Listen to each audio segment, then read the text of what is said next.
Sur la gauche, de par le microscope en champ sombre, vous voyez le sang d'une personne en bonne santé. Vous voyez les globules.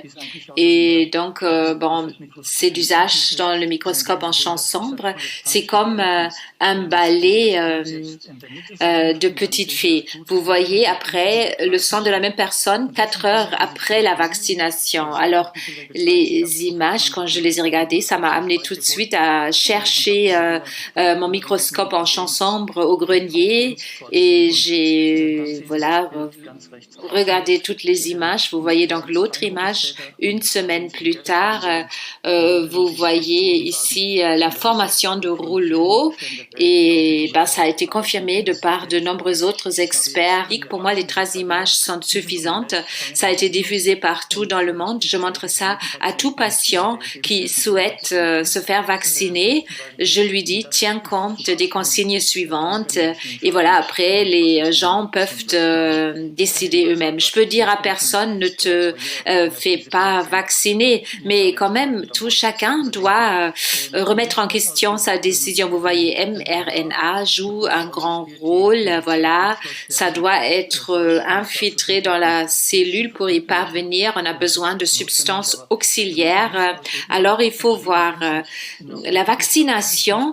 Ce n'est plus comme on connaissait la vaccination autrefois. C'est une manipulation des gènes de l'homme. La vaccination, c'est autre chose. Alors, les 39 ans que je m'occupe de médecins alternatifs, j'ai donc dû traiter des nombreux dégâts liés au vaccin. Si en l'occurrence je peux le faire, je ne sais pas.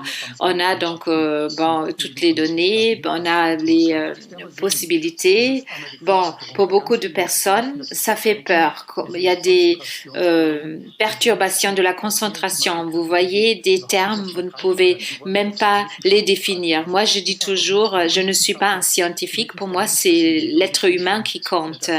Et ben, chaque être humain est un individu et tout le reste, c'est la médecine traditionnelle. On voit aussi des phénomènes comme l'accélération de la démence et on voit des pathologies qui n'existaient pas jusque-là.